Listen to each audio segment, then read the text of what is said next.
Priekyje einantys sulėtinkit tempą.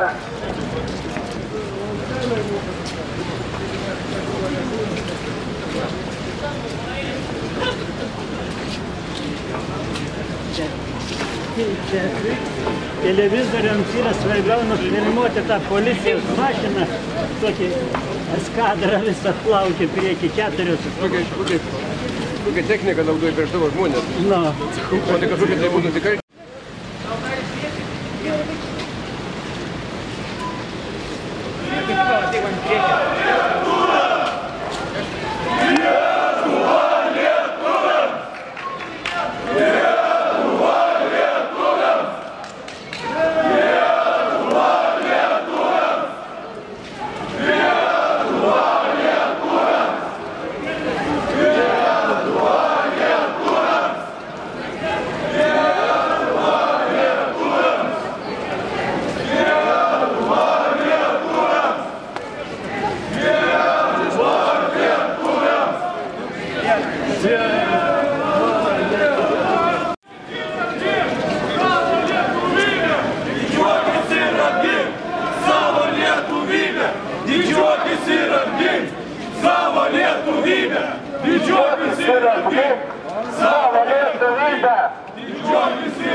Didžiuokis ir apgink savo lietuvybę!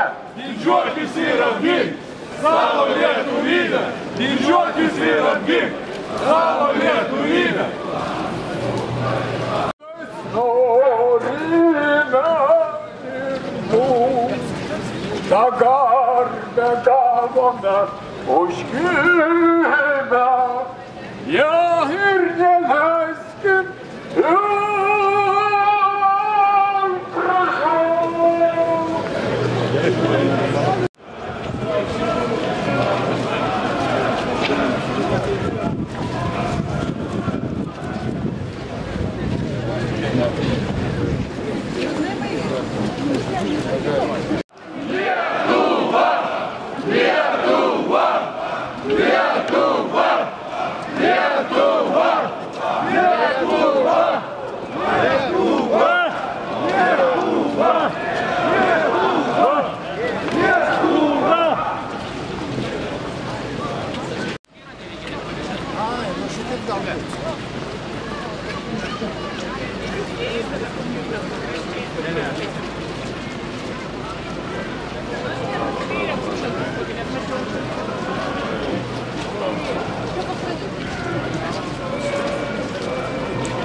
Nu pagyventi ten pažiūrėjai. Mano kaimynai, aš norėčiau pakalbėti. Jeigu važiuotų, Donbasas yra nuostabas. Donbasas nuvažiuotų. Kurie irgi neturi gyventi. Labadiena, ponė. Akivaizdu, kad jūs nepritarė tam šūkiui Lietuva lietuviams. Kodėl? Ne tai, kad nepritarė, bet aš manau. Pritarė, kad būtų Putino Rusija. O kuomet šiminė ateina ir skanduoja Lietuva lietuviams, jums kokias asociacijas kelia? Kad jie nusiteikė prieš kitataučius?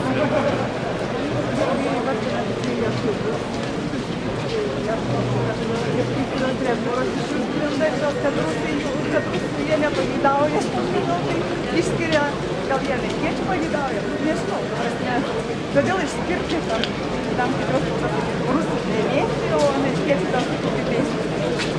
Nežinau, manau, kad reikia gerbti visus, bet Jeigu reikia gerbti visus, gal aš šiandien galiu pas jūs užeiti namus ir permiegoti, visus bet ką priimti, tai yra problema, ne? Ar tik nebūtų taip pat, kad kažkas buvo Suomija, persigalvoja pamatė, kas ateina, kas atvažiuoja, ką jie daro, ar ne?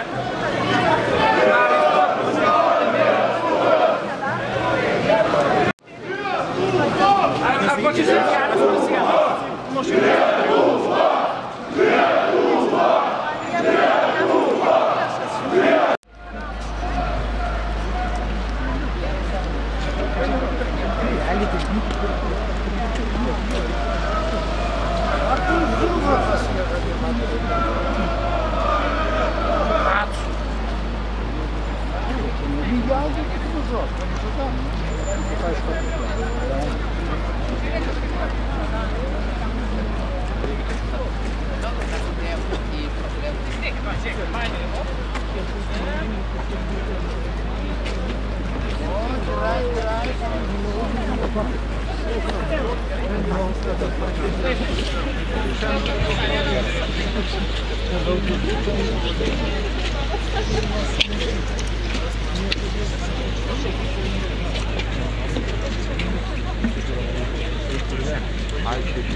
Na, dabar visus čia susirinkusius ir švenčiančius kartu su mumis pasveikins nepriklausomybės akto signataras, Lietuvių tautininkų sąjungos pirmininkas Audrius Rudys. Sveiki, patriotai! Su kovo 11-osios diena, valstybės atkūrimo diena. Su tos valstybės, kurioje mes turėtumėme laimingai gyventi. Su tos valstybės, kurios piliečiai norėtų grįžti į Lietuvą, jeigu aplinkybės jos privertė būti kažkur ne Lietuvoje. Su tos valstybės, kurią jos piliečiai visi, arba beveik visi patys norėtų ginti. Su ta, kurioje mes visi jaustumėmės šeimininkais ir su ta, kuri turėtų priklausyti mums, čia esantiems. Kad aš naudojau tariamąją nuosaką savo tuose pirmuose keliuose sakiniuose, tai turbūt jums visiems aišku. Man bent taip. Bet aš noriu paaiškinti tuos žodžius, kodėl aš sakau, mes visi esantys čia. Jeigu atverčiam savo Lietuvos Respublikos konstitucijos patį pirmą puslapį preambuliai, tai joje aiškiai pasakyta, lietuvių tauta priima ir skelbia šią konstituciją. Gabaliuką išleidau aiškinamąją, bet tokia. Reiškia, lietuvių tauta yra valstybės pagrindo konstitucijos konstruktorius, nustatytojas ir gynėjas.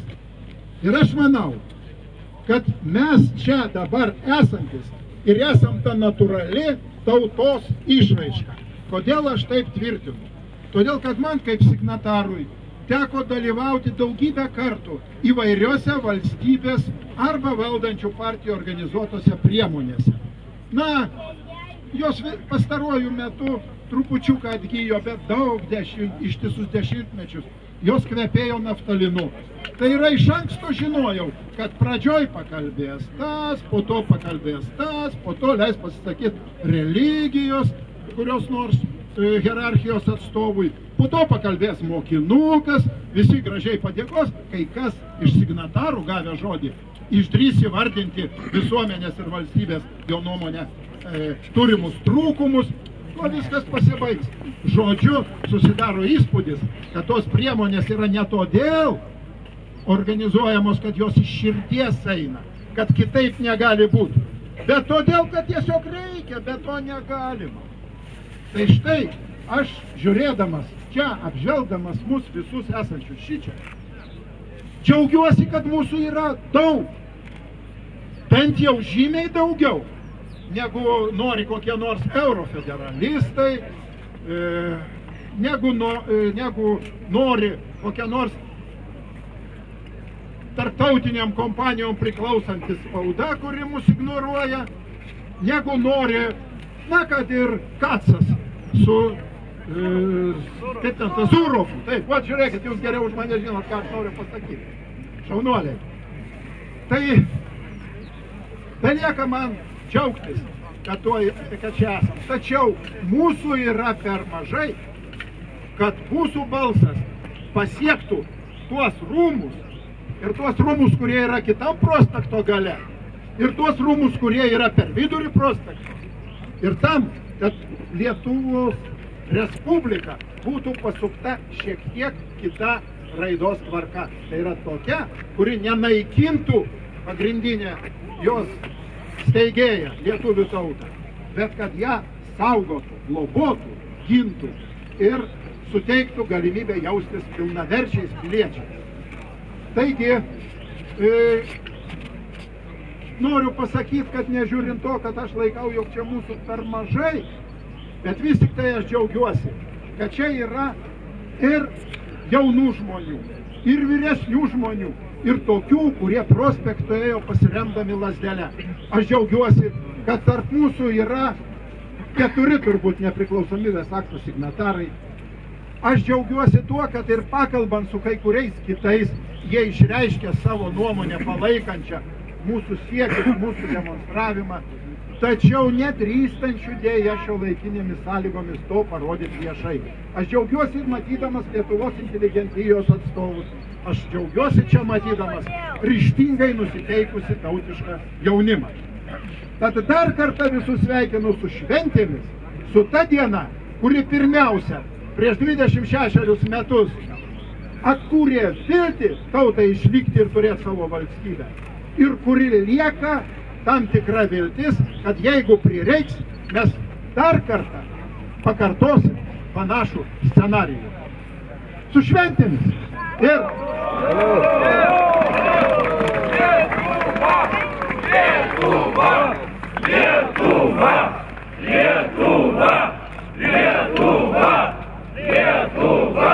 Ir nebijokim pareikšti taip, kaip pilnai skamba. Lietuva! Lietuviams! Lietuviai! Lietuvai! Nu ir kaip priklauso ant konservatorijos balkono. Valio! Ačiū Audriui, bet mūsų gretose nuo šiol visada žygiuos ir kiti signatarai. Tai Romualdas Ozolas ir Algirdas Patackas, kurie visada, kol turėjo sveikatos, buvo su mumis. Prisiminkime ir juos, bet nereikia jokių liūdnų akimirkų. Čia ne gedulingas mitingas, kad mes atsimintume kokiomis nors tylos minutėmis. Tiesiog visada žinokime, kad šitie du žmonės visą laiką mūsų gretose, kas čia ir parašyta. O dabar kviečiu Tautininkų sąjungos vicepirmininką Julių Panką.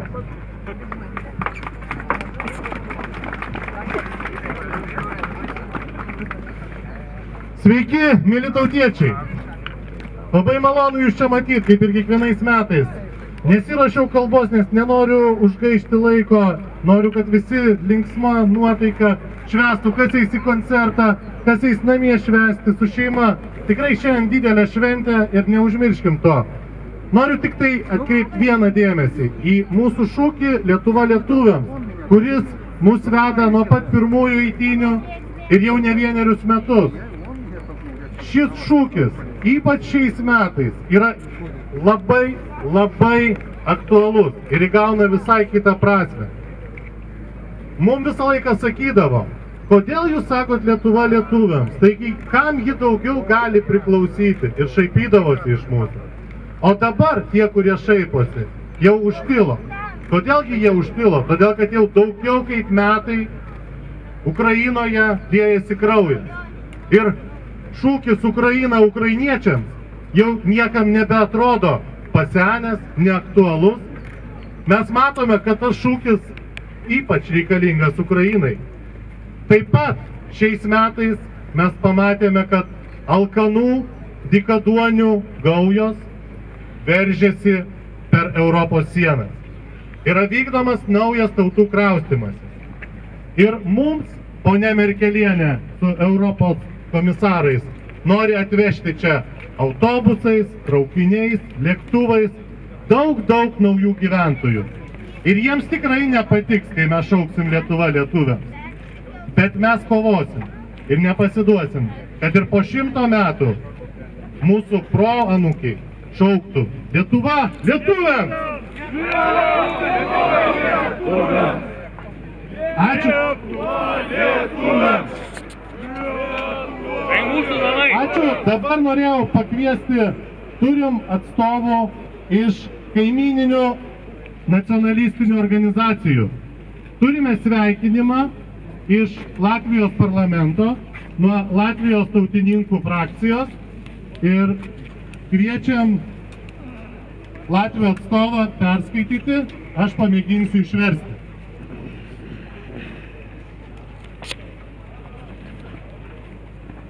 Taip, kalbės Dacia Kalninė, jie perskaitys Latvijos tautininkų partijos pirmininko Raivio Dzintaro kalbą. Dārgie brāļi un māsas. Brangus broliai ir sesės.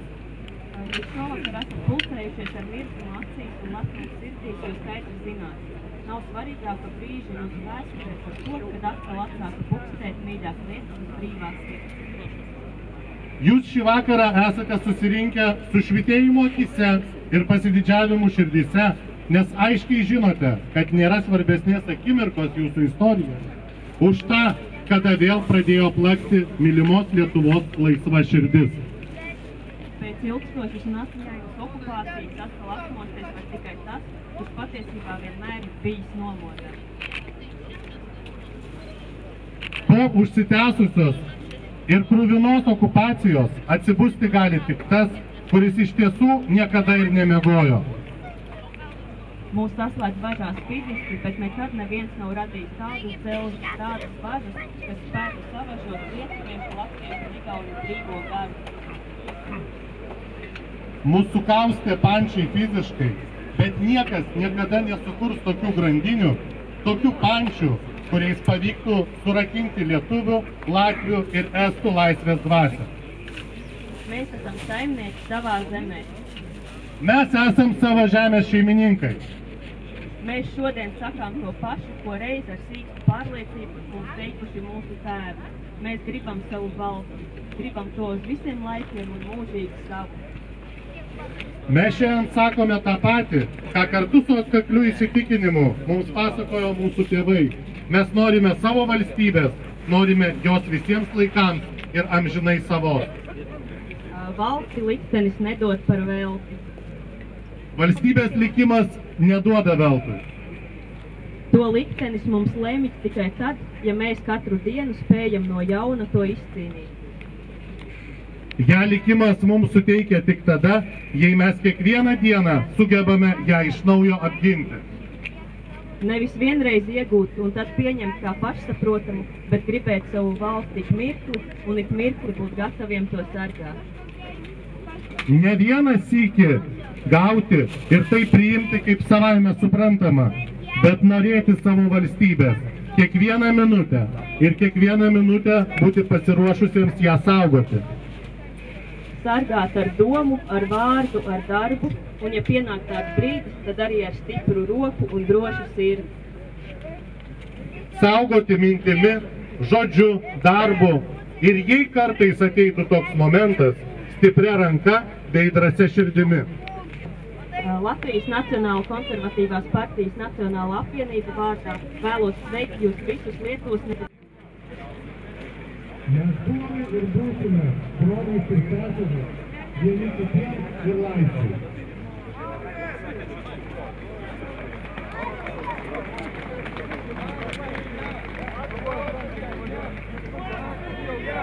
Latvija! Latvija! Latvija! Latvija! Padėkojom broliams latviams, na, o dabar pasisakys legendinis vokiečių tautininkas, kuris čia vienais metais labai patiko mūsų žiniasklaidai, Mike Müller.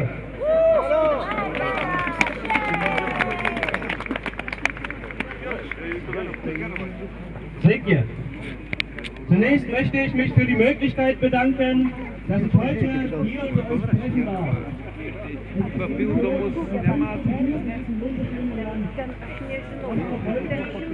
Ist es für uns, unsere kleine deutsche Delegation, wieder eine große Ehre, diesen besonderen Tag mit euch gemeinsam feiern zu dürfen.